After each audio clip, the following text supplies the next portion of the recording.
Hey SEOs and content marketers, say goodbye to crazy spreadsheet mashups and experience unprecedented connectivity between your SEO planning and reporting data. Introducing Audience Key, technology for keyword mapping, content brief automation, and rank tracking that form an SEO strategy system providing unparalleled feedback loops between planning, reporting, and optimization activities. Put your time and energy into strategy, not data upkeep. Visit audiencekey.com and apply for a free trial today. Hey everyone, welcome to Webcology here on WMR.fm. It's the 12th of June, 2025. This is Jim Hedger from Digital Always Media and Kristine Schachinger from Sites Without Walls. Hey everybody. And, Kristine, it's the 12th of June, So fast. 2025. June's half over. No, And years half that over. means the year's pretty much half over. Yeah, 2 weeks until the end of the second quarter of 2025. crazy. You know, I saw an So, article yesterday and didn't have a chance to read it, but there is an actual neurological reason why time seems to go fast as you get older. Anyway, go ahead. Sorry about that. indeed. So all those, just SEOs, especially ones with like long-term clients, it's report time. The next 2 weeks are going to be punctuated by getting a myriad of like end of quarter reports in just under the wire because all of them have to be done, of course.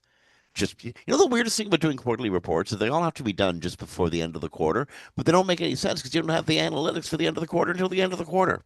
This is true. I've I've been, You're not I've been wrong. in this industry for like 25 years and still haven't figured that one out. If you just project the last week, How come you don't have my quarterly reports? Because the quarter just ended. like Ugh. yesterday. Okay, so first, before we go into any of the news stories and stuff, I want to make sure that we mention Audience Key and Wix Studio, our two Yes. sponsors. Thank you so much, Audience Key, and thank you so much, Wix Studio. Um, and we have a huge news show today. Start with Yeah, some we with always have something. huge news shows, but this one's a biggie. There's a This lot. one's a There's a biggie. lot. Let's start with the positive one. Live events are coming back after the pandemic. The pandemic seems like forever ago, right? It does. Only a couple years ago, but SMX Advanced, which is the first live SMX conference since COVID, is happening right now in Boston. Um, Two really cool points. It's Dave Davies is doing the keynote speech, former David host of this is doing. show. Dave is doing a keynote. Oh, I heard somebody else was doing it. Okay, Well, very no, cool. it's a couple days long, right? So they got a couple of keynotes. Ah, very nice. Oh, come on. We just talked about Will Reynolds. Will Reynolds is doing did the keynote this morning. I think Dave's doing tomorrow's keynote. Oh, very nice. Okay, Dave's a good and speaker. Dave's a great speaker, and he's speaking on AI and AI agents, and this is going to be future speak, and Dave always does well in the realm of future speak. Yes, Dave definitely has his nerd card. I This is mean, in a good way. also It's this honorable is to have your also a nerd card. historic thing, a historic SMX Advanced. Aside from being the first live SMX since the end of the pandemic, this is search marketing legend Mike Grehan's last public speaking gig. Yeah, that really He's makes me sad because he's such a wealth of information. Oh yeah, I mean Mike is the OG one of the OG digital marketers. Yeah, if you are ever in a bar where Mike is there, buy him a drink, sit down, talk to him about this stuff because he has access to like these special, I don't know what the right word is. It's not group, but associations where they talk about all this stuff at a very high, like a very deep level. So he has knowledge that many do not. So he's very fascinating to talk to and Oh a yeah, fun guy. yeah. Mike is literally one of the founders of the digital marketing sector, and one of the people who was able to bring analog advertising, traditional advertising into the digital world. He has Yes. a long and storied career, and one of the most interesting life stories going back to the times when he was a DJ in England in the 1960s to the present. Mike has known everyone, spoken to everyone, been everywhere, and has shaped more than one major industry. He helped shape rock and roll, and he helped shape search marketing. And yeah, Mike Grehan. He's not retiring. He's still going to be involved in digital marketing. He's still going to be doing his video casts. He's still going to be commenting, but he's not going to be doing a lot of public speaking gigs. Yeah. He says he won't do it anymore, but like we joked earlier, if you find him in a bar, get him a drink and a bar stool. And you can get your Yeah. own private session. Because when he was at PubCon with a group of us 2 years ago, Mike just sat in the bar all day and talked, about history and search and also stuff with his history with in music. Always fascinating. Jim does not exaggerate at all about Mike's life. No. It's all very fascinating. So down to No, how he no, no. met his Again, wife. Yeah. one of the most interesting people you could possibly meet. Yes, very much so. Okay, so Google is looking to reduce its headcount substantially at that. Um, Yet Google want weirdly, also increase it. Go well, okay, ahead. it wants to increase engineers, but it wants to get rid of people in the advertising section. Weird. Um, well, Unless they know that they're going to lose the ad group to the illegal monopoly case, the antitrust case. That was one of I the two don't think. potentials, right? Yeah, how to say this? I don't think that they. I don't know if Google's been warned in advance what the outcome of the trial will be, but I do think it makes sense for them to prepare for it. Um, so they're offering buyout programs across the search and ad units. So these are people who, work in our world section of the world, um, as well as market research and communication teams. I think part of that though is they're putting a lot of that to AI. Like a lot of ads now is AI based. Yep. A lot of search is moving into AI, and I don't know that's a good thing after the disaster of the HCU rollout, but I've read from other things that he's talked about that he wants to replace the algorithms with AI. So that would denote less. The weird thing is though, we know he like let go. What was it like 22 to or 25,000 people like 2 3 years ago? Mhm. But this year, well, their last earnings report, Google had 5,000 more employees than they did the year before. Yep, they have Because they, 185,719 employees, according to that yeah, earnings report. Now, again, Alphabet, Google is a massive, massive corporation. So if you're laying off people in one section, there could be a whole bunch of people in R&D. I mean, Google still has a self-driving car division. I don't know if it's still operating or not, but I still know it's there on paper. So, yeah. who knows where they've been throwing their energy. And Um, if you're hiring AI people, your salaries are going to be about double what, except for like engineers and search, ad team, people and things like that are. So it sounds like he's just maybe shifting money around because he's hiring engineers right now. yeah. Yeah. So, and again, like you said, maybe they are preparing for a future where they're going to be severed from their ad units, or their ad units will be severed from them. Um, and maybe their own creations, AI, doesn't require as many actual workers in certain roles, and so those roles are being eliminated.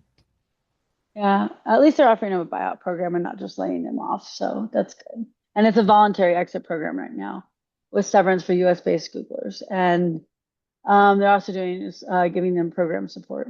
So that's good. Yeah.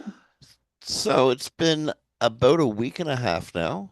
Google's Search Console's API is still not reporting new data since June 3rd.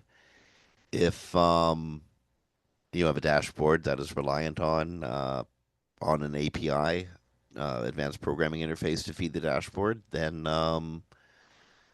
well, it's not it's not you, it's them. And if you think we've told you the story a few times, according to Barry Schwartz, the issue was also in April 2025, February 2025, and December 2023. So it's a common problem apparently. I don't know What, if it didn't we resolved report itself this because last week too, though? I'm pretty sure we did. no, it's something similar, but this is yeah, I don't know. There's so many. No, I think it was. I don't know. I'd have to go back and look. I'm like Um, 90% sure we covered this thing last week, and it still ain't working. maybe that's it. Maybe we covered it for 2 weeks in a row. Well, I've been a little sick, so my brain's a little mush on the memory thing. So So, speaking of stuff not working, Google has confirmed there's an issue with Google Ads, and sometimes I love the way that I love this phrasing. Sometimes maybe the ads are not displaying. we've Maybe they reported are, this. maybe they're not. We're not sure really. We reported this too. It was fixed, but there was no reason given. We didn't we have this like 2 or 3 weeks ago before? Yes. Yeah, yeah. So apparently, maybe getting rid of people in the ad area is not your best idea. Guess what? Apparently, Guess what to else is update this, a it problem? has been fixed. The problem with Google Ads has been resolved, but for a while there, earlier today, at the time of the recording, it's the ads just were flashing in, flashing out, not working. Yeah, yeah, and they don't know why, and they're not telling you. So Well, it is what it is until it comes back. maybe the ads were just sort of hanging out around the corner with the missing business profiles, Google Can business you profiles. can There's you a believe bunch we have a of, business profile story this week? It's so rare. well, apparently there's a bug in Every Google week. business profiles, Yeah, it's every week. um, which but I don't want to alarm anybody, but anyway, so yeah, so if your business profile is disappearing, is it actually gone? Is I mean, Google says they're working on a fix. I can't imagine that it's completely 100% completely totally gone. It's not Um, showing, and they're not suspended.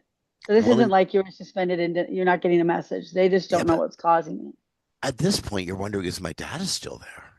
Do I got to re-enter all this? I'm sure it is because it would be. Yeah, I think the business profile is just not. I think it's not showing. Is it really totally gone? I think So, it's just not well, that's what showing. I'm asking. Like, and this keeps happening over and over and over again. Business profiles keep disappearing. There's bugs in the in business in Google Business Profiles program in general.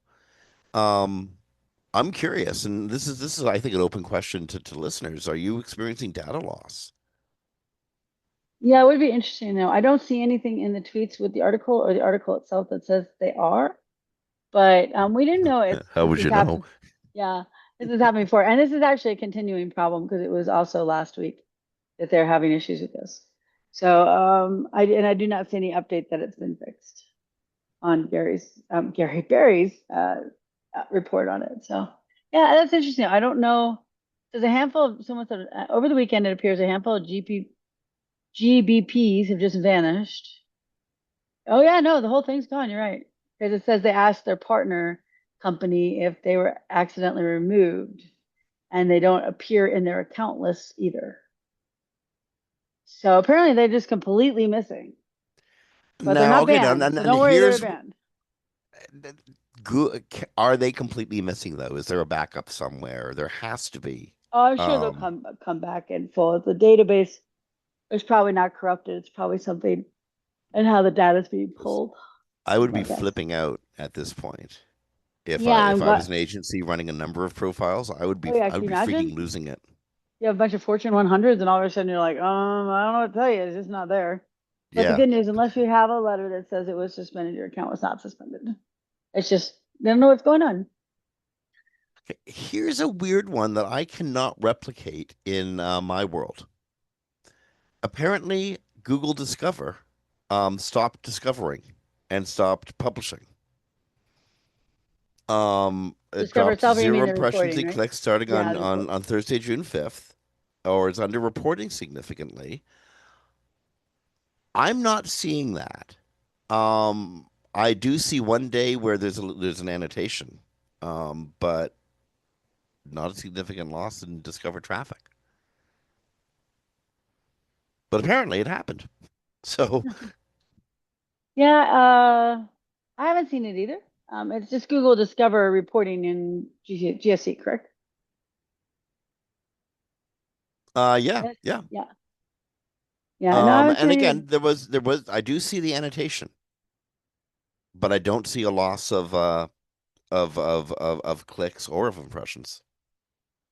Yeah, they did put the annotation in so people would know. So we have confirmed that it exists. So I don't think we have any more answers to that because I don't think it's Okay. telling it. Yeah. Well, if you did see your Discover report flatlining, especially on or about June the 5th, Google's aware of the issue. I'm personally, I don't know what to say about it because I can't Oh, see it. sorry, it was fixed on June 9th. Okay. So you will see it return. You should have seen it return by now. If you haven't, then you probably have something else going on. So between the 5th and the 9th, you might have seen a flat line, but Google had retained that data or understood that, and now it's publishing properly again. Yeah, supposedly as of the Beauty. 9th. Okay. Yeah, Well, yeah, yeah. that's why I can't replicate it. Okay then. Um, although when that stuff happens, you panic. You just flip out. Oh yeah. Your traffic, your whole thing's gone, and usually that means you're suspended. So your first thought is going to be you were suspended and you just didn't get a note about it. I click So, down to look at a manual penalty. It's like, well, there's nothing there. Phew. mhm. Oh no. You are Okay. gone, gone, gone.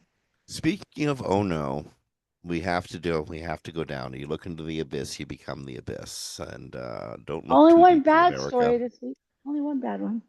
Well, they're all bad. I mean, all this stuff has to happen. Okay, so Musk may be out for whatever reason, however that works out. But Doge itself is not. Doge still exists. There's at least 100, possibly more, Dogeistas remaining Oh, to Jesus. implement Trump's Whereas, what yeah, decimation of U.S. government services. yeah. Today or yesterday, he said he's getting rid of FEMA. Well, after the hurricane season, that FEMA's not going to be responding to. Yes, this is true. It'll be after the hurricane season, but there'll be So, another hurricane season next year. okay. So anyway,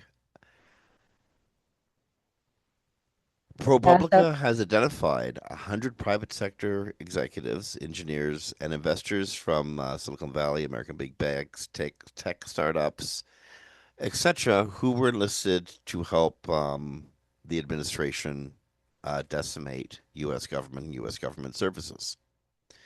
Now, again, Musk is out with the administration. Something about sleeping with the assistant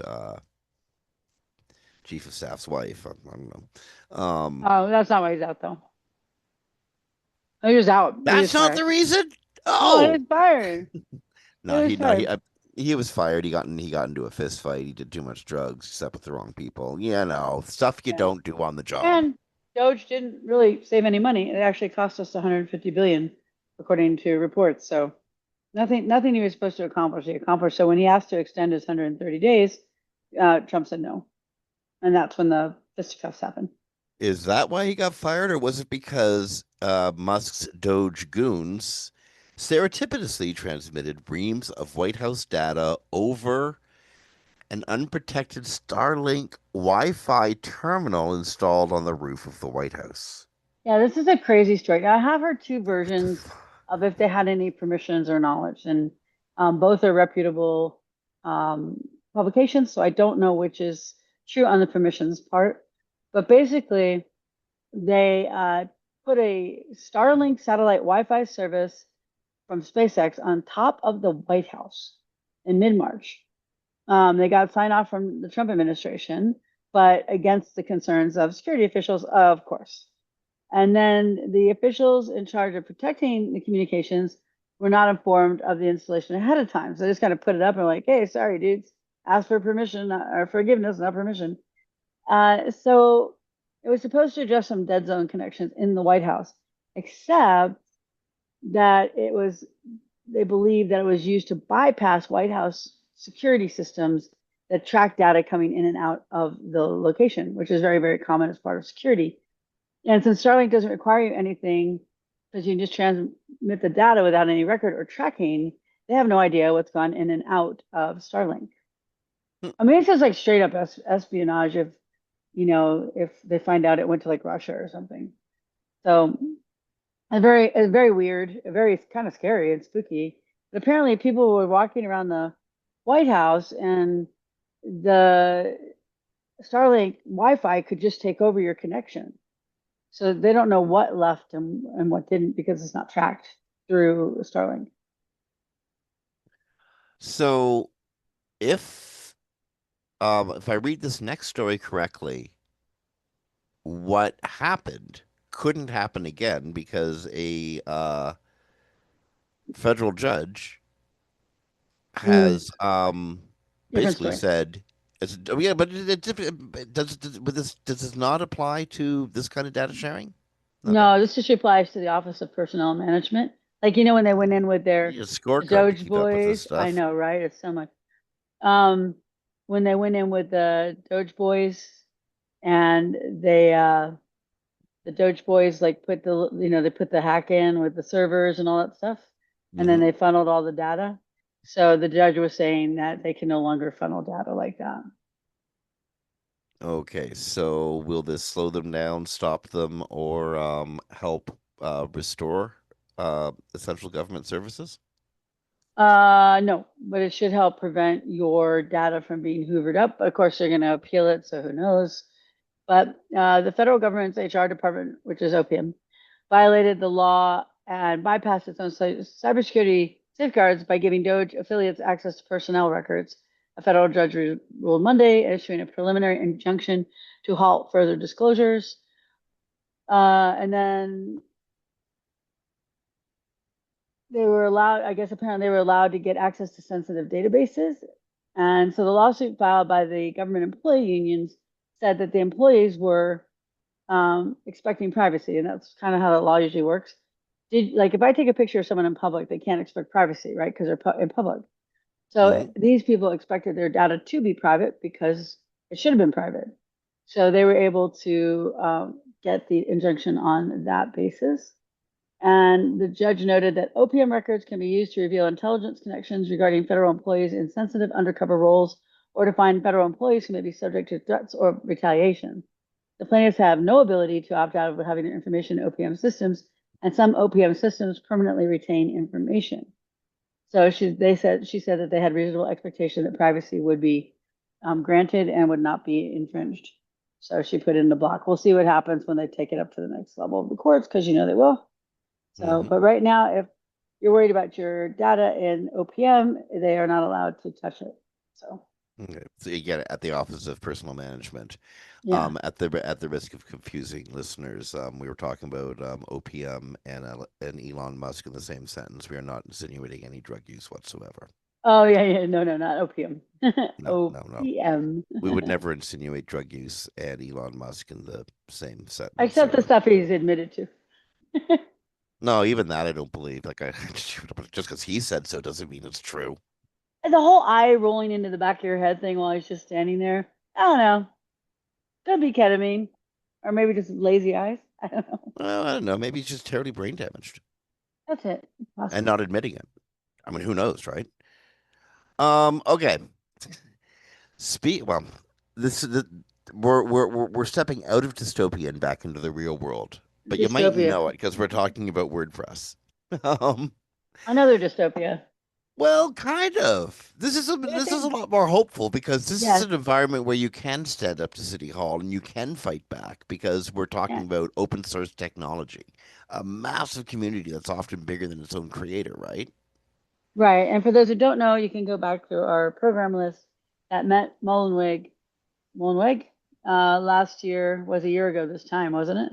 Maybe a little Around that, yeah, earlier. yeah. He started losing it in the early spring, and by right about now, he's in full flight madness. Yeah, Yes, and he's threatening to cut off the WordPress core, and WordPress runs 42% of the sites on the internet. And he tried to sue WP Engine, but he lost. yeah. And he's Quick background: Matt Mullenweg, one of the original founders of and original yes, sorry, programmers of thank you. WordPress, tried to consolidate everything, power under his own mantle. Especially under the for-profit arm of WordPress that he owns outright called Automattic. That was last year. He started getting real squirrely and started closing out key partners, one of which was WP Engine, suggesting that not only were they reaping billions of dollars of profit off of Mullywig's own work, but did you say that WP engines made the environment less secure or more dangerous or something? Like, wasn't he saying that they weren't up to snuff? No, he was saying that they didn't contribute Oh, anything. that's They right. didn't, Yeah, and they they did. They weren't contributed a throwing into. lot. Yeah, they didn't contribute a lot of developer hours because of how it all works, but they did contribute to training camps and word camps where they conferences where they get together. And they also made WordPress a big thing because originally WordPress paid WP Engine to do hosting because they didn't do hosting. And because WP Engine exists, you have 42% out of the internet now on WordPress. Not that WP Engine has all of it, but they were the first WordPress only host that anybody could go to and just put their WordPress site on and know it's going to be safe and secure and set up for WordPress. Yeah, So, so yeah. one of the things Mullywig did to mess with WP Engine was he pulled support for a critical updater, a critical link that automatically updates any site associated with WordPress through what was a function of the WordPress Foundation, WordPress.org. He brought that into Automattic, and then locked out rival groups, and rival groups were people that Mullywig decided were rivals, Yeah. such as WP Engine, completely trashing their business overnight. He also got rid of in the Slack channel where a lot of the WordPress uh, people donate their time to the core Yeah, being the core WordPress. You just cut them out. So like they were no. If you look for our interview in our history with Yono or Jono, Alderstein, he was one of those people, and he had been contributing forever to the WordPress core, and Mullen just got rid of him. So Yoast or Yoast is his real name, Yoast is his product name, decided it might be time to look for a new option. He's one of the people that works on the core of WordPress. He's very big in WordPress community, and he has a lot of power and say. And so they started looking for a way to branch off of the WordPress core, something that Matt dared them to do in a moment of arrogance. And so they said, you know what, we're going to do that. So that's what they've done. So they have started a couple of things. So they have the Fair Package Manager project, which enables web hosting companies and large organizations to run their own mirrors of the WordPress core, the plugins, themes, and translation service. And this setup would replace reliance on WordPress.org, which is Mullenwig's nonprofit of WordPress and controlled by Automattic, the for-profit WordPress. And then the new system will strengthen security, reduce costs, and open new commercial opportunities for software that millions depend on, according to their speech they were at a conference. Which conference was it? I a just forgot. conference in Switzerland, Thank you. just one of the regular WordPress conferences. I think so. I'm not seeing what it doesn't delineate what conference it was, just in Switzerland. So the a coalition of the most prominent WordPress contributors and the Linux Foundation is unveiling a federated update and plugin distribution network aimed at eliminating what they described as a critical supply chain security vulnerability at the core of the world's most widely used website system. This is an That article in critical Fast supply Company. chain security vulnerability is Matt will take it from you. Basically, That's the yes. vulnerability. Yes, when you get so big for your britches, you think you can control everything, and you have an open source product, they may just decide to move on without you, and that's basically what's going on. Fair is, by the way, capitalized as FAIR. So, so they're pulling together with Linux to make this new whole branch. Is branch that word? Branch for WordPress core? Well, it is and it isn't because they're not forking and creating a new version of WordPress. This is WordPress. This is your WordPress. It's just a alternative place to get your updates from, an alternative platform to how to say this. It's the same platform, but it's an alternative group running it. Yeah, well, but it is, they're going to mirror the core of WordPress.org. So they are the core. So Yeah, they so are again, kind it's of, a different platform, but it's the same platform. You know what I mean? Like yeah, it's hard to the report it. Um, I'm not quite sure what words to find. It's the same thing being run by a different group of people, and they're going to make it so well so that regular people like you and me don't get caught in some political or business vendetta war. Like there was a Yeah. time that people who were hosting with WP Engine, good business, had nothing to do with Matt and his weirdness, and nothing to do with the feud between WP Engine and Automattic over amount of time being put into WordPress core or whatever. There was good businesses that got badly punished by Matt Mullenwig's actions. Yeah. And his actions were just so erratic. So this is Yeah. fair. Is the fair project is meant to prevent that, and also to provide a security, I suppose, to people like Yoast and um, like Yano, and businesses like theirs, that they won't suddenly be cut off, and that they can keep doing their mission of improving this platform. Yes, and they'll have a mirrored copy of it, so it'll be on their systems. Okay, so that exists, and again, the Linux Foundation, which is a fairly mighty tech house in and of itself, um, is sort of backing it. Um, Again, this announcement came last week at WordCamp Europe, which was happening in Switzerland, June the 6th, and it's hopefully it will help. Hopefully, it will help resolve this problem. At the same time, um, when Mullenweg got all mad and angry and started stepping away from the WordPress environment, he started using updates to WordPress as leverage. And Automattic, the for-profit end of WordPress that is controlled by Mullenweg, said that after the most recent update, it was not going to do anything else. It was done. It wasn't making any more improvements, any more changes to WordPress for the rest of the year. This is it. So I'm taking my ball and I'm going home. Screw you. And That then, basically. Well, then this week, now that other people are interested in working on it, Mullenweg's interested in working on it again. So Atomic announced that it will start contributing to WordPress again. of course, and also Mullenweg had a response to the announcement of yes, he's actually being a little bit more magnanimous than I expected. But this is in Search Engine Journal. It says that he said, I think it's part of the beauty that something like this can be written with the APIs that WordPress has. I don't know if I want to comment too much further on it, just because kind of just found out about it last night. There hasn't been much time.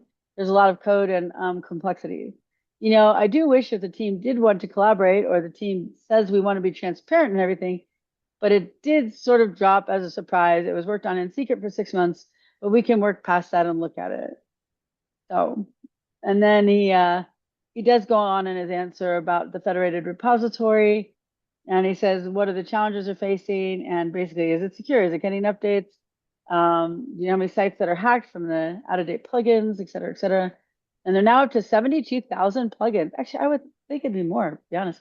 And themes. This is about 3.2 terabytes like zip files. They're not all counting to the history. So Well, basically, he's just saying, you could be hacked, but it's WordPress. We all know that. So, I've um, seen clients that have had more than 72,000 installed themes. yeah, there definitely could be. So, anyways, he was more magnanimous than I expected, but of course, he did get some digs in.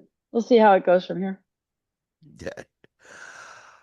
So moving on, that was our WordPress section. Okay, so again, I think you know what I think Kristine really just summed it up. We'll see where it goes from here because Yeah, it could he's go good, it erratic. could go bad. You never know with these guys. I know that, like, I know Yeast will do a very good job. Like, he's very Oh, good at this. him and Uh, Yano, and I think that the And open source Linux, side yeah, are trying really hard to provide a. I mean, they seem like the reasonable ones in this argument, where Mullywig feels like the one who's trying to wrest control back for what has become a multi-billion-dollar business environment.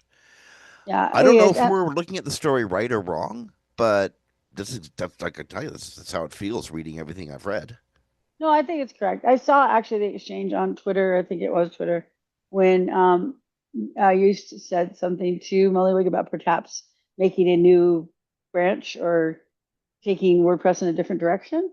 And he dared him to do it, and he did it. So that's where we are. We'll see how Matt responds going forward, because you and I both know Matt can be very erratic in his responses. So magnanimous today could be totally something different by next week. Yeah, absolutely.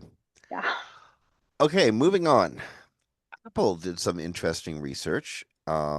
It looked at how its AI's reason. These aren't like the AIs that most of us are working with, large language They are. models. No, These they are are. large reasoning models.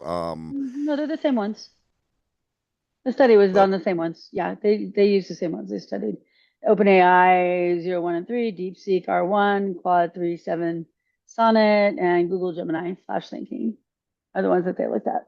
okay, so So what's the difference between a large reasoning model and a large language model? those are the ones that are supposedly thinking. And when I say thinking, not thinking like a human, but when you ask it to show it how it got somewhere, it'll show you its chain of like refinements. Okay. So when you just did a large language model, it didn't have the capability of doing that. So these are large language models just for the enhancement of supposedly doing reasoning or thinking. But we find out from Apple that's not actually happening.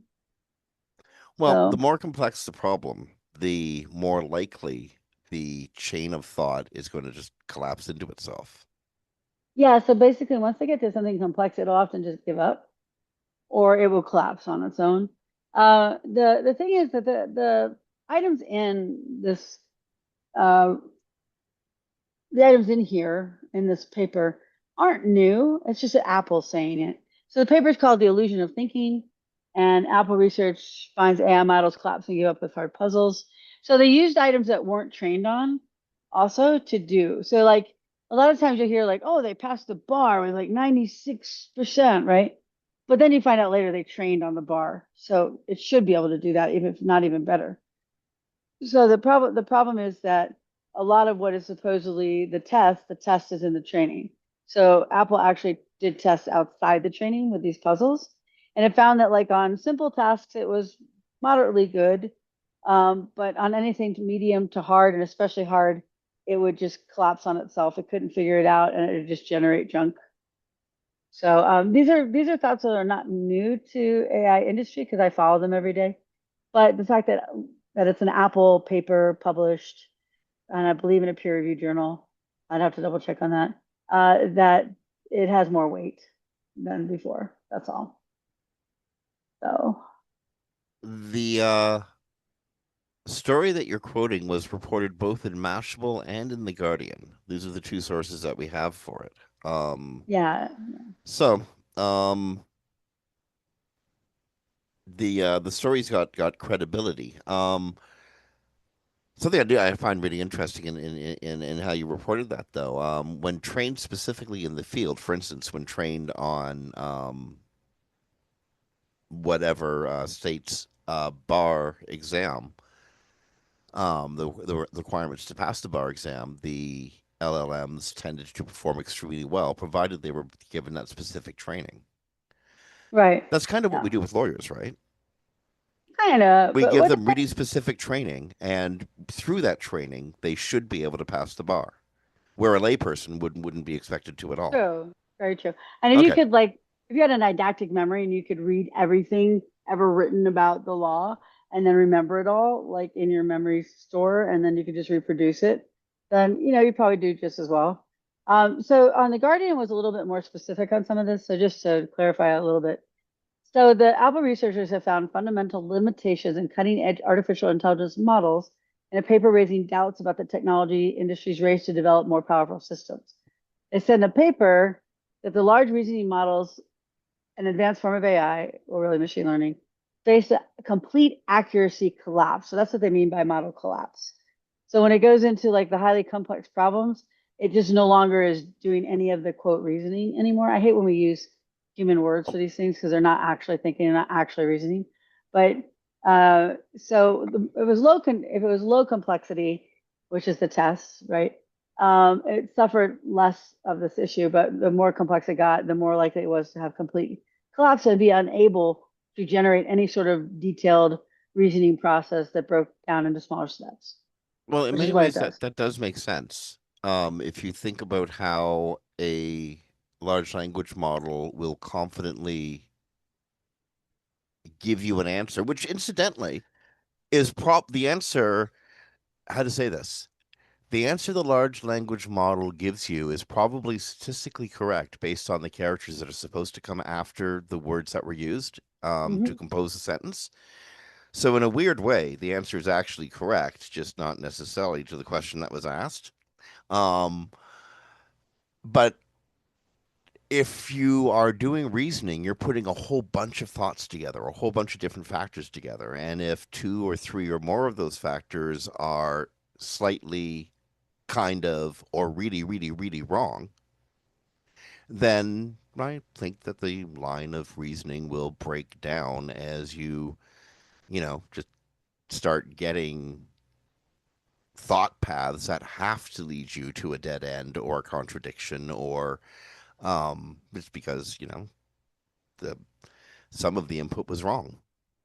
Yeah, and as the paper said, basically in relation to this, upon approaching a critical threshold, which closely corresponds to their accuracy collapse point, models counterintuitively begin to reduce their reasoning effort despite increasing problem difficulty. So that'd be like you and I going, I'm going to do brain surgery. Remember EHOW? This reminds me of EHOW. Remember EHOW? Well, Uh, I don't know about brain surgery because that's actually very, no, very, no, very no, no, no. complicated. Let me finish my example. I'm So worried about remember, replacing remember, joists. Yeah, I do remember you EHOW. remember? Okay, Totally. remember how on simple things it was actually pretty good. Like I want to know how to make something, right? Like cook something. But it also would do things like, and it didn't really have brain surgery, but this is just my analogy. It'd be like brain surgery: get knife, open skull, take out brain, operate, put brain back in, shoot your skull, right? It's kind of like that idea. The more complex the task, the less complex its reasoning models become. So it doesn't have the steps in there to get to the proper endpoint, and then it collapses on itself. So sort of like eHow. eHow is really good at simple things, but anything complex, it was so simplified, it was meaningless. And that's kind of what happens with the AI models.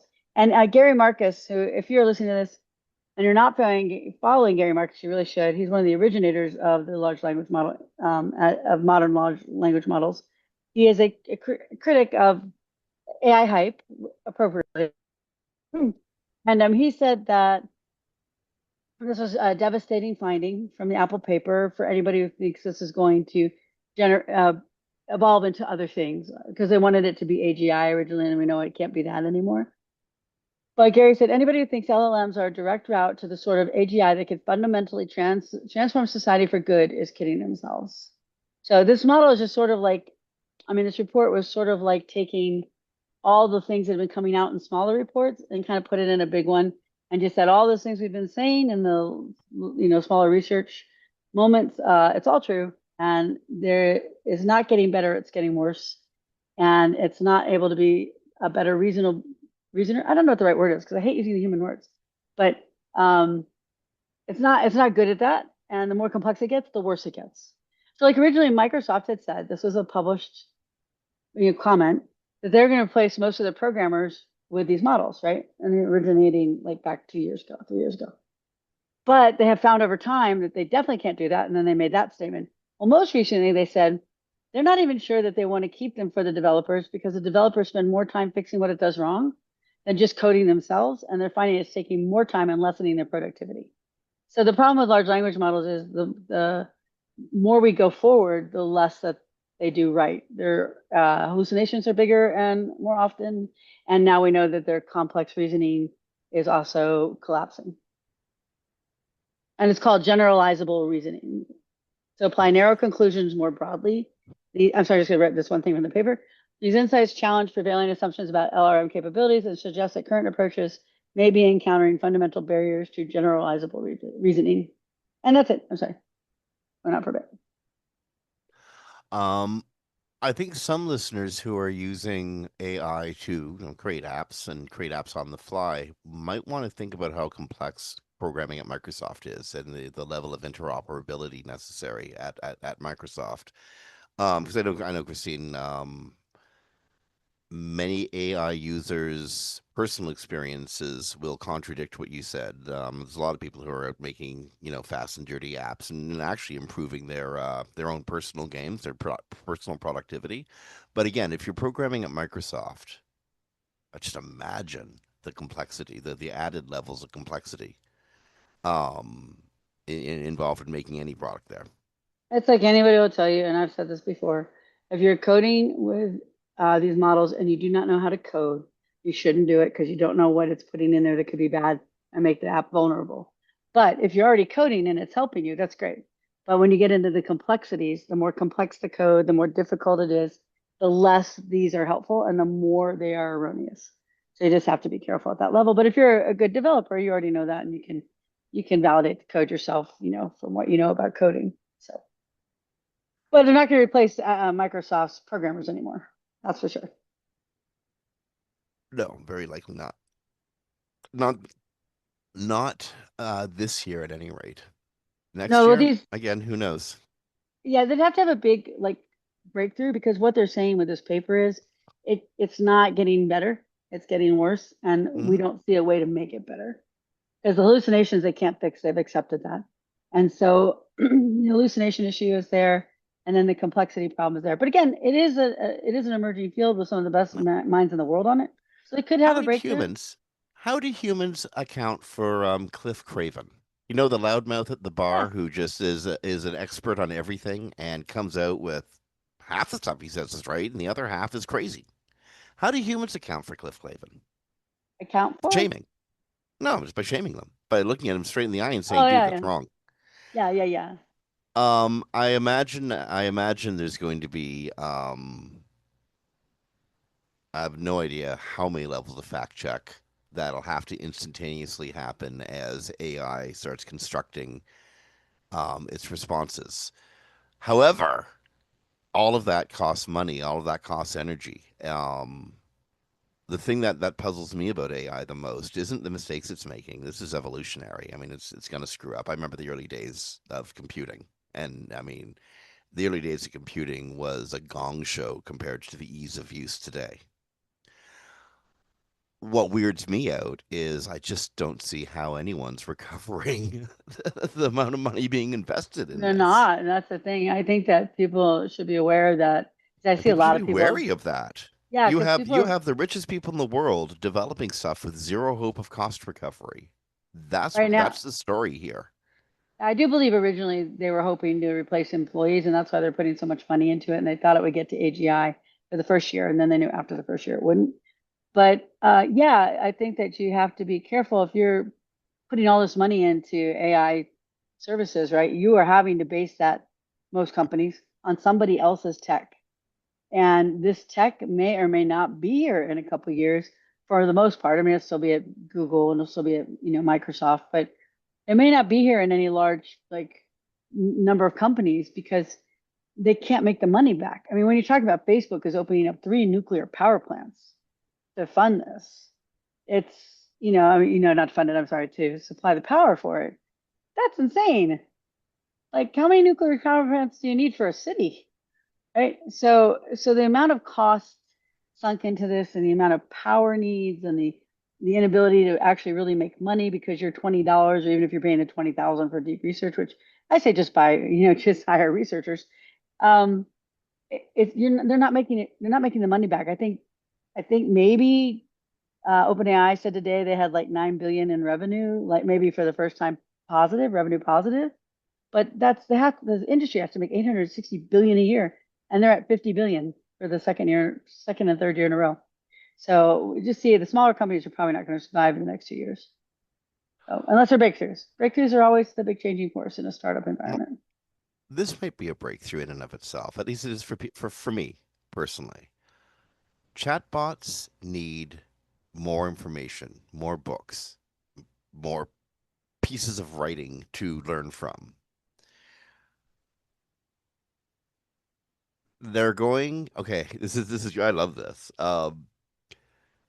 How far back do you go when you've run out of everything contemporary? Yeah. So This is an article Harvard, from yeah, I'm sorry, this is a give credit article from the AP. Harvard's law school is going to be opening its stacks to AI training, including works that go back to the 1400s.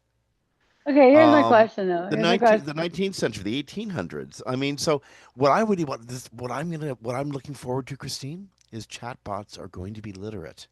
They're going to actually speak in like, complex words again. Wow. They're going to be Uh, smarter. this might be one area where I would actually use it if it was segmented off, where I could go, tell me about 15th century literature, because access to that is very difficult, right? So I wouldn't care if there's some errors in there because it gives me a generalized idea. I'm not going to write anything important from it.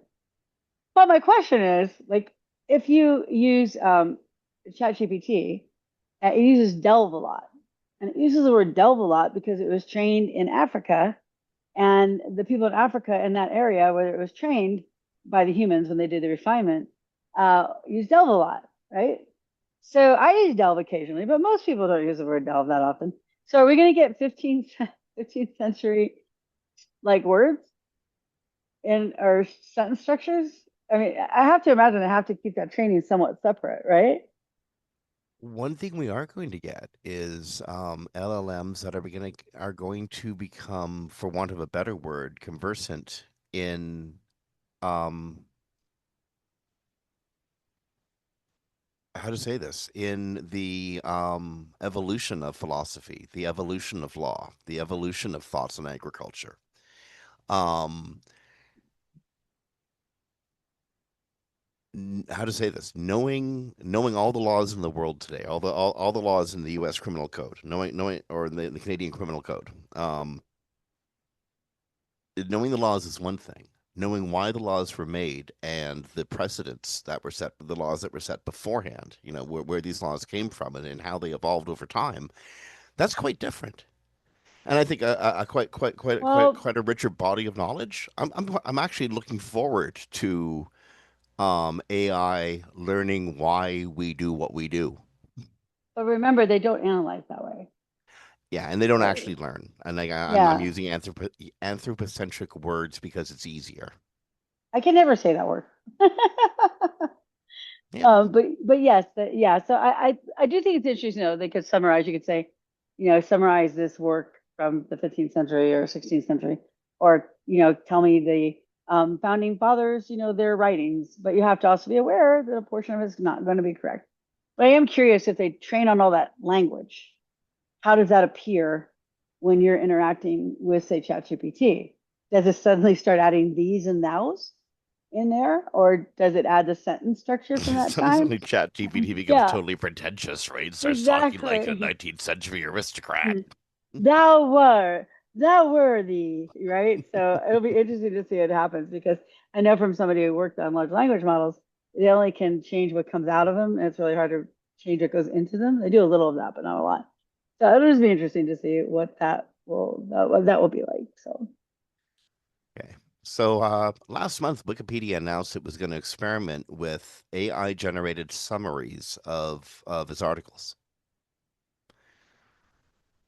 yeah, Who, I'm glad. Yeah, well, what group in the world is more protective of their information? they're Anybody. editors. They're Wikipedia editors. editors. That's Oh who. my gosh. Yeah. I have a client who's a brand name, right? And Hmm? all they're trying to do is update their brand page to be current. Like, we don't offer this anymore. We offer this. They had them all rejected. And then his account was banned. Oh, okay. It was like, oh my gosh, it's so hard. Wikipedia is so hard. They're very, very territorial. So yeah, so apparently they were putting these summaries at the top that said unverified. And I totally get the edit. I'm with the editors here. I would not like this. I guess Wikipedia says they're still going to do it, but they're trying to figure out a way. But I wouldn't want to go to Wikipedia and get a summary that had incorrect information in it. I kind of, I mean, Wikipedia has always suffered from a credibility issue. Not that they're not credible, but just when they first started, there were some credibility problems. They've never totally shaken that. So, do you want an AI summary at the top? By the way, my term I wanted to catch on, hallucinatory summarization engines instead of AI. Um, hmm. but do you want that at the top? I'm thinking as a Wikipedia editor, I'm with them on this. I'm with the Wikipedia editors because they worked really hard on their write-ups and they want to make sure that everything that was written is given back to the person looking for the information. There has to be some place where the information as written is sacred. And there has to be one place that we can agree upon. This is the true version of the definition. Wikipedia currently is it. And the cool thing about Wikipedia is, I mean, the like you said, Kristine, the editors are so fastidious. Um, they will correct each other, and just to make sure that the most correct version of any possible thing is being published. Um, so it's actually probably one of the few positive experiments, truly positive experiments in crowdsourcing knowledge. Yeah, it really has been, and it's sustained. I mean, it's in existence since when did it start? 2000, Oh my 1998, something like goodness! that. Yeah, it's been there forever. Yeah, It's basically been been there there as since long the as there's been beginning, an internet. and it's been run by the same person, and they've done an excellent job of preserving its integrity. So I think this is he should let the editors have the win on this one, I think. Yeah, oh, but Jimmy Wales doesn't actually run it anymore. He There's a doesn't? Oh, I thought large he did. Sorry, my foundation. No, mistake. no, he's really active in the foundation. But no, the Wikimedia Foundation runs Wikipedia. Mm, that's right. That's right. I forgot. Okay, so Wikipedia is pausing their AI generated summary experiment. They're still interested in doing it. This one's going to be really interesting to see how it plays out. I've been saying for over a year now, internet users, we need to defend Wikipedia with blood if necessary. It is that important. Verbally. No, I'm serious. If somebody comes and tries to turn off the server, block them with your body. Make it the last act you do on this earth if necessary. It's that Yeah, important. it is very important. It is very true. So Okay, this one's weird. Uh, yeah, this one's bad too. Like we know they're not good, but oh my gosh. so Meta Corporation of Facebook and Instagram and such, has looked at how Android's browser privacy works and said, you know what? What if we just screw it? Yeah, Um, let's just forget the rules. I mean, the researchers, by the way, called it scuzzy. so I haven't heard that what's word in a been while. happening is Meta and Facebook and Instagram and apps have been siphoning people's data through, for want of a better word, digital backdoors. Um, I'm not sure what I mean. Like, what are they selling it? Are they using it to refine advertising? Are they storing it and Train. running it through their AIs? What are they doing with it? I don't actually think we know. I don't think Meta's said, but the gist of it is right, apps from Meta and Yandex and this is on Android devices that allow the apps to secretly track people as they browse the web and then take all that data and give it to them. And it's done through a string of code on these websites that is used to bypass the security. So it can even like capture your tax income that you report to the government or your application information from a student loan. Now, probably not doing that on your phone too often, but there are things you do on your phone, like your banking and things like that, that it was also siphoning up that information. So basically, the Meta software flows one way. It connects once to your computer to send data to Meta's cloud. And then the researcher, by the name of Akar, watched the Metapixel software try to reconnect to his own computer, which he altered to impersonate an Android device. And and then they found that they were taking up this data basically and studying it. I don't think they found out exactly where though. I don't think they know. But it was Yandex and Meta, which is interesting. I think they both found the same exploit at the same time. So, and Hmm. then it doesn't have evidence of them doing it on Apple devices, just Android devices. So, what can you do is there isn't a privacy setting that would have stopped it, but don't use the Chrome browser in your phone. I don't use the Chrome browser in my Android. I use Samsung, but they suggest Firefox, Brave, or DuckDuckGo, and then block tracking as much as you can because you know some things won't work if you don't have tracking on. and then make your phone settings to more privacy preserving. Also, I use an app called F-Secure. It used to be LookSmart, and it would detect if something was acting inappropriately, like it was sending out data when it's not supposed to, and would let me. So a good security device is also security app is probably good for your device too. Isn't that crazy? And I haven't heard any of this in the news. It sounds like it should be like national news or international news using Yandex too. Well, I mean, how to say this? We live in such an outrageous time. Yeah, true. We have zero data privacy anymore, and we've just accepted that. I think AI, the advent of AI, has removed the last vestige of privacy from our lives, and we've just accepted that. So why isn't this a big story? Because it's just another brick in the wall kind of story. It's another drop in the bucket. If Um, you want a detailed explanation of how they're doing it, it's too much for us to do here on the show today. Meta, it's on Ars Technica. Meta and Yandex are de-anonymizing Android users' web browsing identifiers. So if you search for that on their site, you can get the full rundown of how they're doing this code and everything.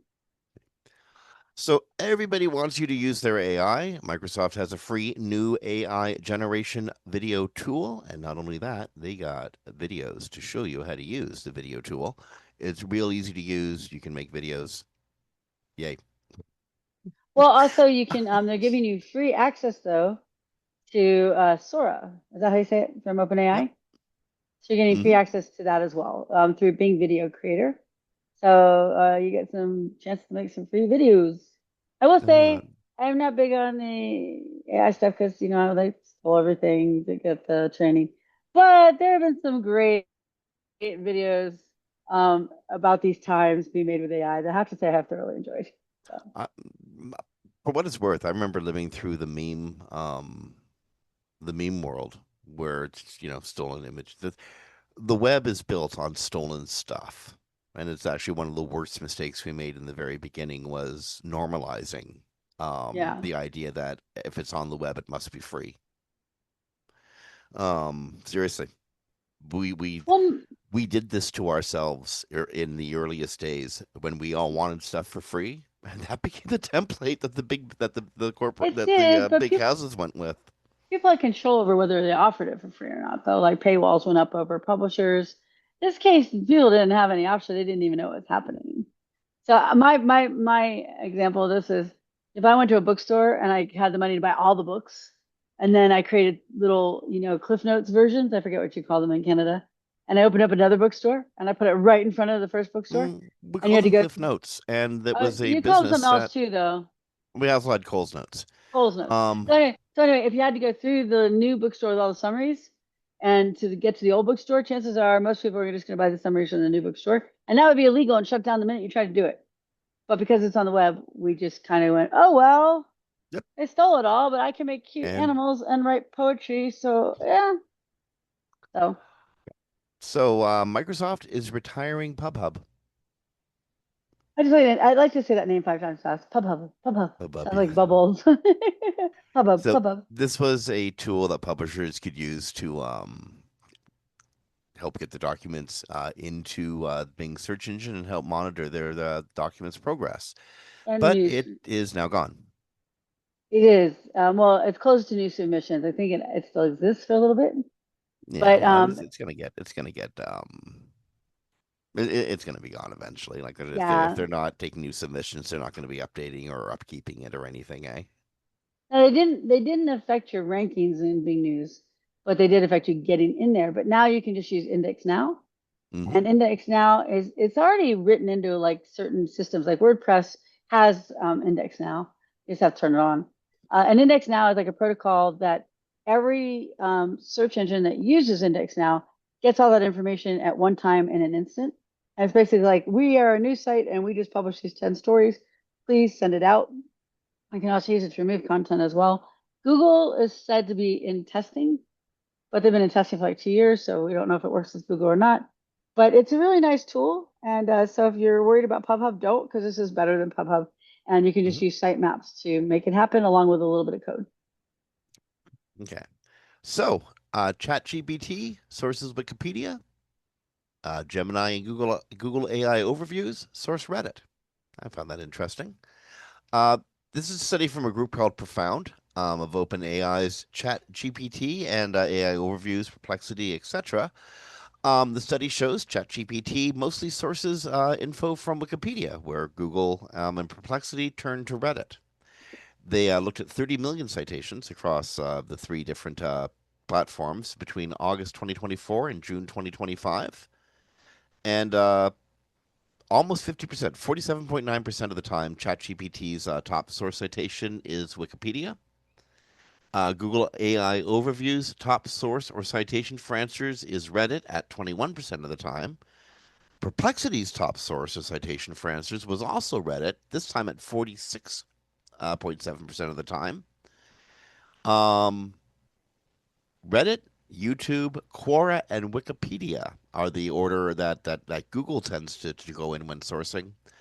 Although it only goes to Wikipedia, less than 6% of the time. So that's kind of neat. ChatGPT and Google AI overviews will give you completely different answers because they're sourcing completely different places. Yes, and the data is from 10 million citations, just so people know. So it's quite a few. This is where they pull they cite these as a citations. They also cite websites. It's kind of both, right? Like could be your website. One thing though, people should remember, unless it's Google or Bing, referral traffic from like a chat GPT or something is like less than usually 1%. So it's not a big thing, but it is a big thing for AI overviews themselves. So the Reddit, of course, because Google has complete crawl rights and training rights to Reddit in that deal that they did. Can you hear that? What am I hearing? You didn't hear it then. Okay, great. I live right in front of a major street, one of the largest streets in North Toronto, and somebody was just jamming on their horn just Oh no, outside my window. didn't hear a thing. It's all good. Yeah, yeah, it is. Yeah, worry about that. Okay, if you are getting AI search traffic, the vast majority of that traffic, like 90% of it, is probably coming from a desktop search. So, or not a desktop search, somebody using an AI generative engine on desktop, not on mobile. So Except for Google Gemini. That's the only one. that AI gets overviews. important. That gets important when you think about um, no, no, Google Gemini. The percentage of referrals from desktop was 91%. Is it not? Uh, they Google said that. Search, Google Search Sorry, AI, search AI. Sorry about that. Yeah, and that's because Gemini is in like all Google products that you're yeah, using on the yeah. desktop, right? So I that's was that's not that's how that number gets speaking all of. walked out. Yeah, Um, Now this makes a lot of sense. Like interacting with a chatbot on a phone is totally different than interacting on your desktop, eh? And just the composition of search results is feels very. It's so much easier to use AI on a desktop than on a phone, just because the yeah, way the viewport is small and squidgely and stuff. yeah. It's a lot to read that much text on your phone when it comes to like an AI overview or AI mode. AI overviews on desktop take up 80% more screen space than mobile, appear 39% more frequently than mobile, have more consistent formatting. So this is an article from Search Engine Land. Okay. Here's an article from TechCrunch, which is sourcing the Wall Street Journal or quoting the Wall Street Journal. If We you think we that AI search features are killing traffic to especially to publishers, you're not wrong. According to the Wall Street Journal, it's quite demonstrable. It's almost like a night and day effect. AI powered tools, especially, have been especially devastating to news publishers. Okay, so if you're a publisher and you've noticed the sudden lack of clicks, you're not alone. This is a story from it's a story from TechCrunch, but it's reporting sourced from the Wall Street Journal. Wall Street Journal did a study, and lo and behold, they're not getting the clicks either. Lots of impressions, but clicks have fallen through the floor, and that's because AI overviews, AI generative results, chatbots, etc., are yeah, they're giving people the news that they were otherwise going to search or going to the news sites directly to find. Um, for the New York Times, share of traffic from organic search to the paper's desktop and mobile sites fell 36.5% in April 2025, which is down from 44% 3 years earlier. That's really hard. It is, especially. I mean, the newspapers are struggling for market share. They were struggling before AI overviews, before generative AI answers. Now, I mean, seriously, I know that's only like 7.5, 8% decline, but at the scale we're talking about, that's Oh yeah, literally hundreds of thousands, maybe millions of users. 100%. Yeah, it's massive. So it's very, and there's no way to easily fix it. So Yeah, and how to say this? There is no way to fix it. I don't see how to change that. There are diversify. publishing groups that are entering licensing agreements with the AI engines, but that's not going to get the traffic back to their pages. No, just they're gonna have to diversify where they get their traffic from. So not necessarily be Google. Well, it how to say this? It could be in some ways. They mightn't be getting traffic to the articles, but Google and Bing have both added short videos, referred to as shorts. I hate these things, by the way. Excuse me, in their You AI hate them answers and because you get search. addicted to them. Absolutely, I'm a total crack Yeah, addict. yeah. This is digital crack, and I'm a total addict. I will, half an hour later, I'm scrolling down the YouTube page looking at roller coaster shorts. Um, so Google and Bing are going to be displaying short videos and answers. You will be able to click on these videos to view, and I'm guessing this will keep you on page a hell of a lot longer. Probably give them Yeah. more spaces to put ads into. And I don't know if they'll actually answer your questions, but it could be a way to share information with an audience that publishers might get something back. I will say that when it comes to getting more traffic, the AI overview is taking your general traffic from the blue link, right?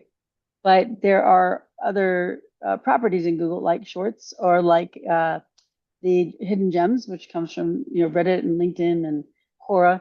So news sites need to start strategizing how they can get into the other properties in the page so that they can be appearing in different places in the page. So they may miss the AI overview, but it's not just a link below AI overviews. You might have the short, and you might have also some other like the hidden gem. You show up because you posted on a LinkedIn article or something of that nature. So people should know Well, there's placements in the page that they can get into that don't require you to like get past 100 people in the blue links. one of the problems with the way we think, you're absolutely right, Christine. And one of the problems that stop people from taking advantage of all the other mediums that they could be publishing into is our domain centric view of the world. It's got to be on the domain. New York Times has to publish at newyorktimes.com because it's newyorktimes.com, right? Right. But they could be publishing on Instagram. They could be publishing information at LinkedIn. They could be publishing information in a bunch of different places. And it still comes from the staff of the New York Times. It still has the gravitas of the New York Times because, it's the gray old lady of journalism. And as long as the writer is able to say, I am Jane Smith from the New York Times, their piece, no matter where it's published, has that gravitas. Yeah. Oh, definitely. Now, the Atlantic does a really good job of this on LinkedIn. Their CEO does videos and articles, and most people don't know the hidden gems thing kind of just flew by. But in the page, which is put together by something Google calls Tanagram, there's a section for hidden gems in a lot of pages. That's where you see your Reddit and your Quora and your LinkedIn's, and now Facebook is showing up there too. Don't really like Facebook, but people can get their information into the page in other segments, not just the 10 blue links. So you can appear in multiple segments on the page by getting it So, into other people's properties and not showing in the Google page. so in the future, you're going to hear people like Morty coming up with like pithy phrases like brand the click. This is exactly what that means. Like seriously, this is exactly what that means. You may be getting the click from a variety of different places, but as long as it's your brand that's getting the click, you're the one getting it. It just mightn't be measured in your analytics the way you're used to measuring it. Exactly. Exactly. There's a lot of opportunity on the page for organic results. They're just not necessarily the organic 10 blue links that you're used to. We can close shop right now and we just solved everybody's problems, eh? Yeah. I need to Actually, rewrite that seriously, article. seriously, indeed, so do I. I'm just like, I don't want to do this show I anymore. wrote I got it an once. article to write, God damn it. I got to make a million Yeah. bucks. I wrote it like 3 or 4 years ago. I wrote that article, so I need to bring it up from the dead and update it. Everything old is new again, eh? Exactly. Okay, so Google had a problem. Okay, Google had a problem of its own making. It made tools that would do things and for users, and then users would take that output and use that output to rank well in Google search engines. For instance, translate. Google would automatically translate your page, and then you could run that translated page as a, put that content up online, and chances are it would rank well. Um, even after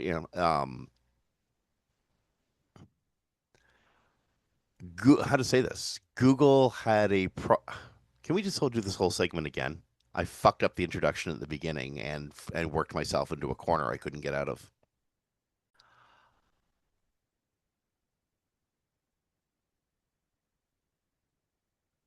Okay, so Google had a problem of its own making that it seems to be working out. At the beginning, Google didn't like it when you would use its tools to automatically translate its pages and then have Google come and index and rank those pages, even though it had been the one to translate it. Often because I don't know if you use Google Translate, but those translations weren't necessarily the Very font of good. accuracy. Yeah, not the best. So, as it turns out, AI is often better at translating than than Google Translate was, and so Google is now okay if you use Translate to translate and index and rank translated pages. So there you go. Yep. If you were afraid to use it, you don't have to be afraid anymore. Now, again, I'm going to caution please check the accuracy of anything you run through Translate or anything that you publish that's been created by generative AI. Read it over. Be sure that you're publishing something that's absolutely accurate, or as accurate as possible. We're responsible for what we put on the web. And also don't use it to scale content. So basically don't, put 1,000 pages out there just because you want to put 1,000 pages out there to rank in a language. Okay. So yeah, scale content abuse. So this is kind of a weird one. Um, Google has never really liked sites that are all over the map. Google likes topical sites. A site that is about shoes can be about red shoes, blue shoes, and green shoes, but it should be about shoes. If the show is about if the website is about shoes and has a page about elbow pads, Google's going to wonder why is that elbow pad thing over here in this website about shoes. Unless you have sports in there. I'm just teasing. Well, Yeah, okay, well, unless yeah, there's a reason for it, but if there's not a reason, then why are you doing it?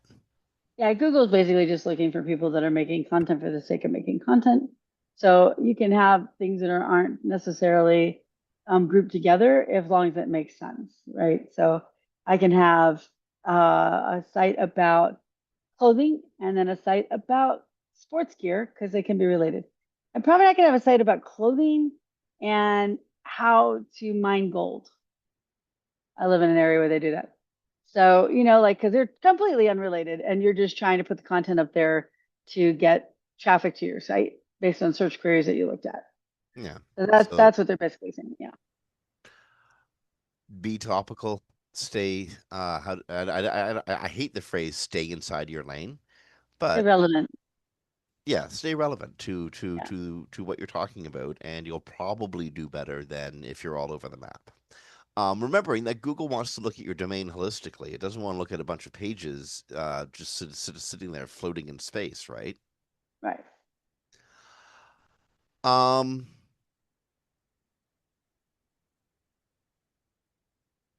it's So we have interesting. the Google search removal. Is that where we're going? Yeah.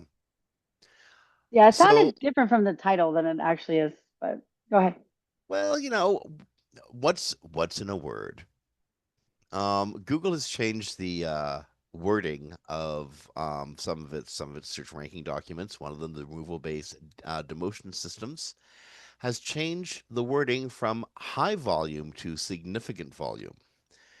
So, um, And the these are case like that Barry where, used at SE go ahead. Roundtable, Circusing, Oh no, go ahead. I was going to say probably the same thing you are.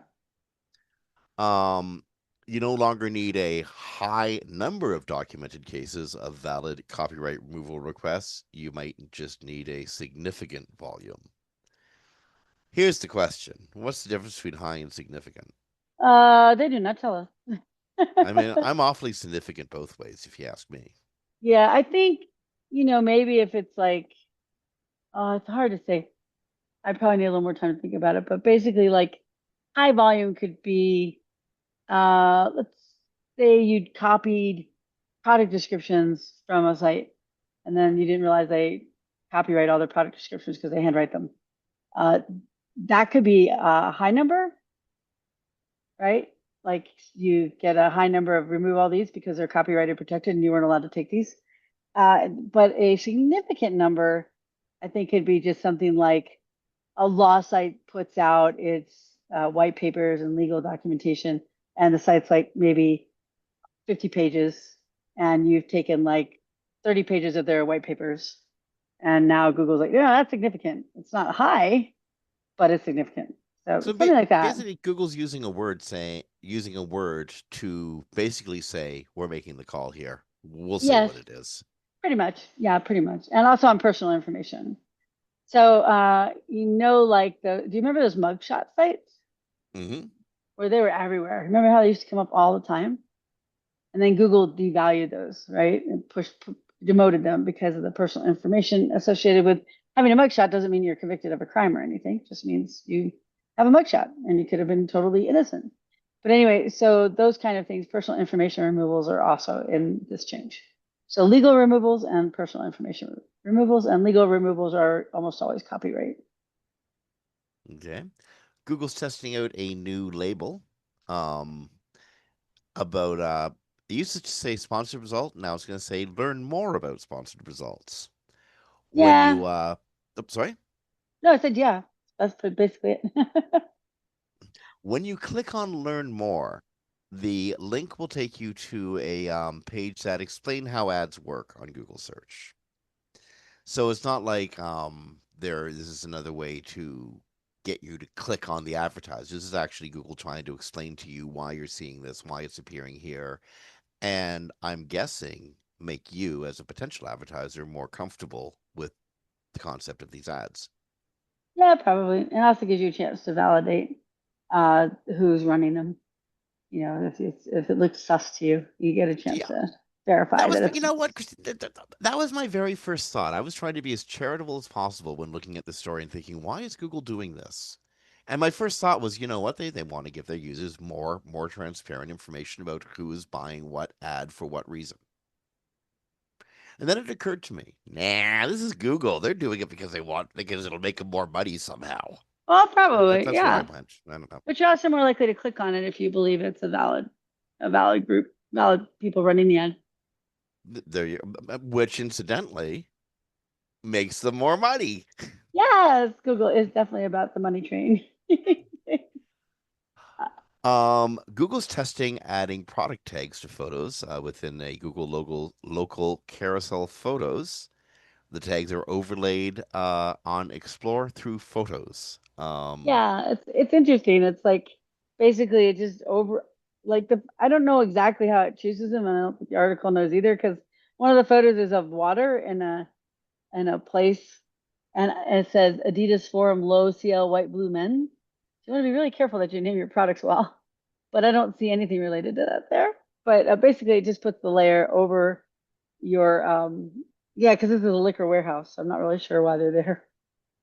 But anyway, so they put the layer, looks like a little sales tag, and it puts the information there, and it shows you in the store basically where it should be. So, have you ever met Greg Bozer in real life?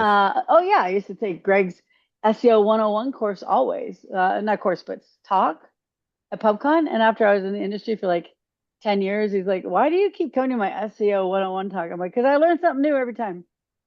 He's like, "Really?" Greg I'm like, "Yeah." is one. Yeah, Greg Bozer is one of the OGs, formerly known Yeah. as Web Gorilla. He was one of the original hosts of SEO Rockstars here on Webmaster Radio. Him and Todd Friesen, who I think went by the name Iceman at the time. Yeah, he did. Yeah. The early part of the internet was kind of weird. Um, Well, we should say that back then they were doing a lot of Black Hat stuff. Black Hat is not hacking. Black Hat is just things Google doesn't like. But they actually helped form Google because Matt Cutts realized, hey, if I have a relationship with these guys, I know the holes in our system for spam and mhm. stuff. And, and so you saw some of this joke like, never publish your trick online because Matt will find out and he'll shut it down. So yeah, but Greg was one of those original people who could rank anything, anywhere, anytime, and make the money off of it. Yeah, Greg is one of the people who really wrote a lot of the original SEO technique. He pioneered it, he thought through it, he Yeah, applied it, and it worked. Then he wrote about it and let the rest of us know. Um, to say Greg was one of the original pioneers is really understating Greg's contributions to the SEO industry. So when Greg says something, people who know who he is perk up and listen. And recently, Greg, I mean, like with love, deep love and respect. This is a old man get off my lawn moment. I have them myself real frequently these days because Greg is just getting sick of people who are talking about how the SEO world has changed. SEO is dead. It's now GEO or whatever new acronym we're going to be calling out. Greg's calling them out, saying, "Stop framing SEO as everything that was between 2000 and 2006. Remember that the last 2 decades happened." And then he just starts banging on year after year after year. Think about the current state of things as if they've happened again over the last 2 decades, not over the last 2 weeks. For instance, rich snippets came out in 2009. The knowledge graph, things not strings, 2011. Semantic understanding of conversational queries, Hummingbird, 2013. Direct answers at position 0. Featured snippets. 2014. PPA boxes, which is related questions anticipating follow up questions. 2015. Machine learning to interpret ambiguous queries. RankBrain. 2015. Natural language processing to better understand context of queries. BERT. 2019. Even better processing to even better understand the context of queries. BERT on steroids. 2021. And where we are today, search generative search, the birth of AIO information overviews, 2023. yeah. I wrote something not exactly the same, but I wrote something similar about the history. All the things that are in supposed GEO, Google's been adding to search for over 13, 14 years. Well, So we had a it's not convers new. Yeah. You and I had a conversation about this a couple of days ago when we were talking about how we were going to be covering the oldster Greg Bowser, reporting on it and his comments, his clear "get off my lawn" comments. Um, this is, and I remember saying to you, this is why I'm not so freaked out about the impact of AI overviews or the impact of AI in search, because pulling on all the stuff we've been doing for most of our careers. Yeah, and if you know how Google's been working with the algorithms and adding machine learning into things, you would know that this isn't new. One of the interesting things that Greg said was overstate the complexity to create a sense of fear and anxiety, and then close with your only hope is to hire a GEO expert. I I think that Greg and I are definitely of the same mind here about this, and you as well. If Hmm. anyone wants to read, Greg Bozer wrote this on X, Twitter X, Twixter, whatever you want to call it. But he has a thread going on about it. But it's basically what anyone who's been in the industry for a while has been saying. You know, this isn't new. Just because you discovered it in the last month or two because of Google I/O doesn't mean that it's new. And we don't need to change the name of the industry and everything about it because it's just become into your awareness. Like Yeah. this has been going on for quite some time, right? Like writing for chunking and putting HTML in a certain way. That's passages and that's feature snippets, right? So all this stuff has already been around for some time. So I appreciate Greg writing this since he's one of the OGs of the industry and very well listened to. No, I do think that the way we report successes, the way we report back to clients is going to change. Yeah, that has to The change. Yeah. metrics that we're aiming for, for one of a better word, key performance indicators. I dislike that term, but our own goals that we're trying to achieve, that's going to change. I'm not going to be like basing my reports on clicks anymore because that's not going to be looking so good. But I will be basing my reports on visibility Yeah, because I it's think very I can true. achieve that. Yeah, that's very true. And yeah, and you can't do it once it gets on the website because I know some people are like, well, I'll report conversions, but you have no control of the website as an SEO most of the time. So if someone has bad landing pages or doesn't have a good funnel or the buttons aren't, bright enough for people to notice them, you're gonna have reduced click-throughs, and that's not your responsibility. So as you said, you have to do something that's coming from search. I think visibility is a really good way to do it. Also, you're gonna have to get new tools like we have Mark Traffican on here sometimes, like SEO Clarity tracks AI overviews. They're not the only one, they're just the one I'm thinking of right now. But Hmm. you're going to have to be able to see where you're visible. So it can't Yep. just be a tool that reports on like where you rank. You need to know on that page, were you in the hidden gems? Were you in the one of the carousels? Were you in the people also ask? Were you in one of the many new AI ones? I can't remember all the names of them anymore that are like the people also ask. You have to know where you exist, and that also will help you understand your impressions because anywhere you're in an AI creation, like AI overviews, if it opens up, then you get an impression, even if nobody clicks on the little icon on the right hand side and goes to your website. Mm. Yeah. Um, quick disclosure, this is I'm going to mention a product made by somebody who's a friend of mine and a friend of the show, friend of Christine's. So this is a friend. Ryan Jones has made a tool called Serpcon. Have you had a chance to use it yet, Christine? I have, but I haven't got a chance to use the new one yet. Well, he just announced major updates in the last couple of days, Yeah. and wow, Yeah, it's got some very interesting information. Basically, it's awfully cool. ever since BERT, like in 2018, 19, your site has been looked at in the way that Ryan's tool is going to show you how your site is looked at. So basically, like your entities, the relationship, similarity between entities, things like that, it will explain all that to you. And then you'll have a better idea if you're writing towards how the large language models and how the search engine is going to pick up your content. A Because the cool thing he last, just added. what do you Oh, add? sorry. No, go ahead. A cool thing he just added is he's looking at the SERP that you put what various keywords in for. He'll look at each of the SERPs that get generated, and give you a quick analysis on each of your competitors as well. Nice. That's one Nice. of the cool new features, and I just saw that today, and it blew me away.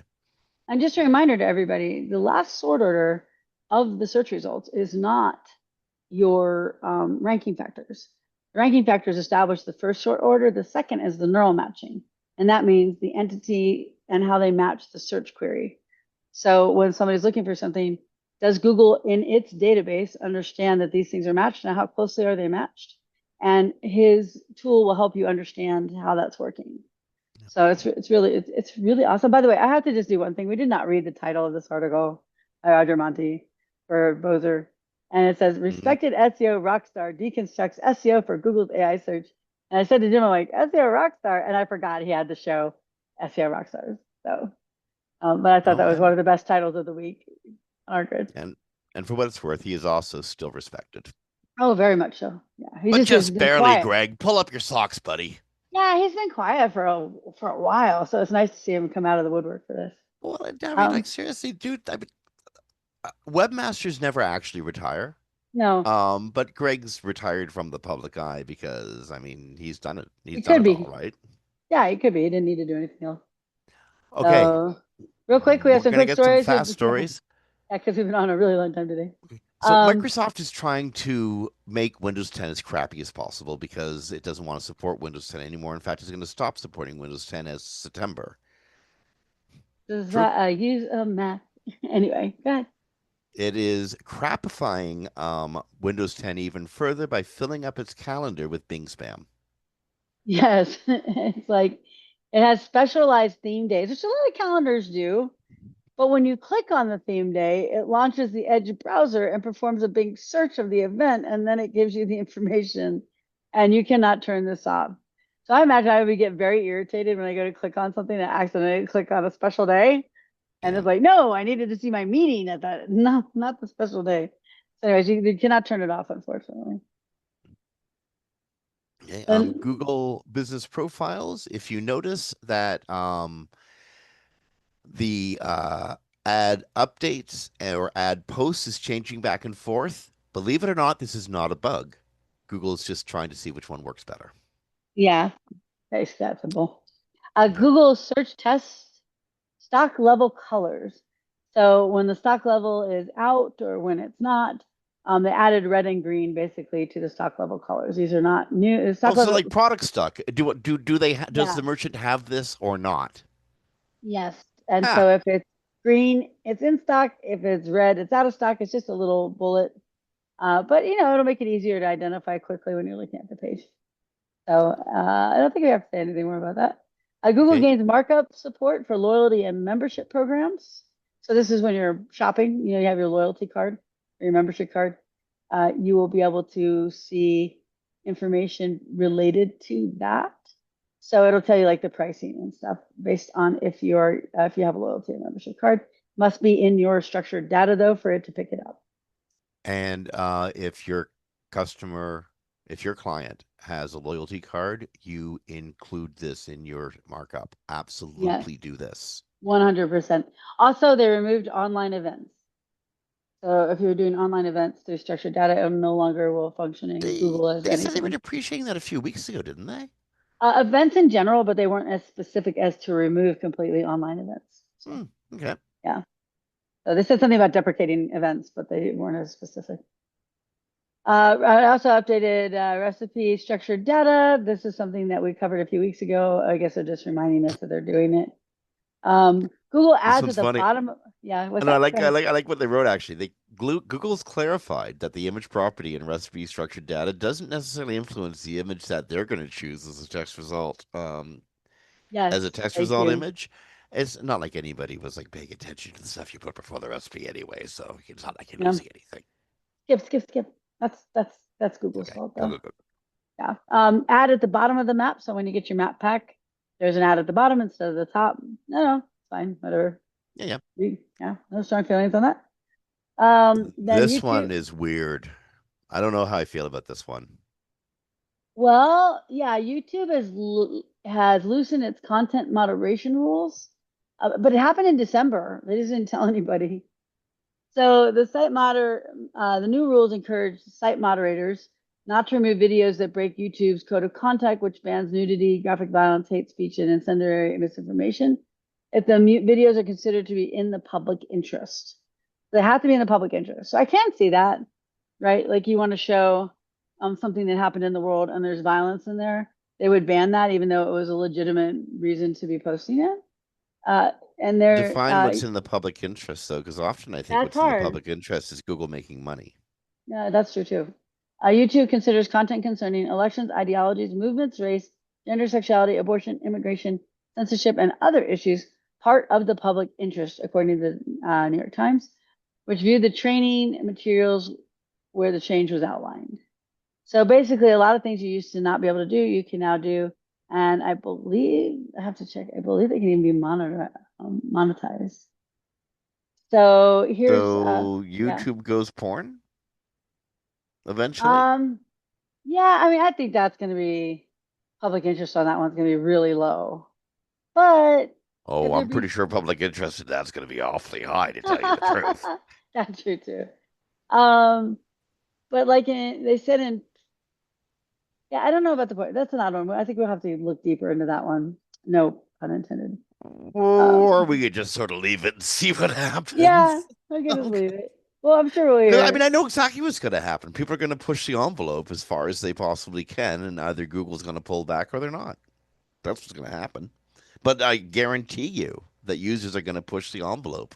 Guarantee they, of course, they will. Of course, definitely 100%. So we'll see what happens. But if they're in the public interest, they're supposed to stay up. And moderators have been told to send it for review, not to automatically remove it if it is unclear if it is in the public interest. Okay, well, Um, so, YouTube content creators, start your engines. and just one last thing, two last things I would like to say. They're not on the good. Well, they're on the good ones earlier, but we're just going to say it really briefly. We have talked about the fact that Sundar, CEO of Google, and Alphabet has said that they might change search out with AI mode. He said in an interview this week, eventually they will change search out with AI mode, but we'll see how it goes. So, The sun might rise in the east tomorrow. yeah, exactly. Depends on how they work in the long run. Oh, the sun And is going to rise in the east tomorrow. Guarantee it. Always does. They are that's they are integrating AI mode into search. Gonna happen. I can't see them not doing it at this point. well, I mean, it's on the side there, but yeah, I don't know. If they made it only AI mode, though, it'd become a misinformation machine just because of the errors and hallucinations. So I think I would leave Google at that point. Like I still use it for clients, but I would find something else to use at that point because I Uh, want search so I can look I'm at the sources. I'm pretty sure the users will as well. And if Google does go that direction, it could well spell their death. Yeah, I Um, think so too. but I'm pretty convinced they're gonna anyway. Basically, I'm Google, the search engine, $1 trillion company. I'm going to turn myself into Chat GPT, which doesn't make any money. So good luck. We Anyway, shall see. we will see. So that's it. There can I say something briefly political? Sure. There are a bunch of rallies in the U.S. this Saturday on June 14th. If you go, be uh, be on your best behavior, basically, so that you don't Um, instigate anybody to instigate with you. hey, Christine. Yeah. This show is gonna be. We're probably gonna end up. We should probably Oh, cut you're that. right. Yeah, you're right. You're right. I forgot it was gonna be after Saturday. Okay. And also, I'm not so sure I want to tell people to be on their best behavior at these demonstrations. Oh, they have to be, or the martial law could be implemented. Martial law is going to be declared anyway. Honestly, Mm, they're not throwing all the hey, Can stuff at I the can I wall can I can I just can to I let stop you the guys. record? Can you say the They're goodbye not before? throwing all this at the wall just to let you guys get off without the Insurrection Act. We're still recording. Can we finish the show and then Oh talk? yeah, of course, for sure. Yeah. Take 5 second pause.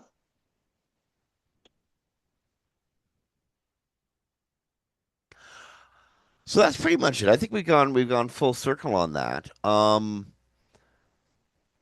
Between the time of the recording and the time that this actually gets published on the web, there's going to be a number of demonstrations across the United States. I think I joined Kristine in urging people to stay safe, to be very aware of their surroundings and very aware of the people who are around them, and very aware of your own behavior. Don't bring danger down on those around you.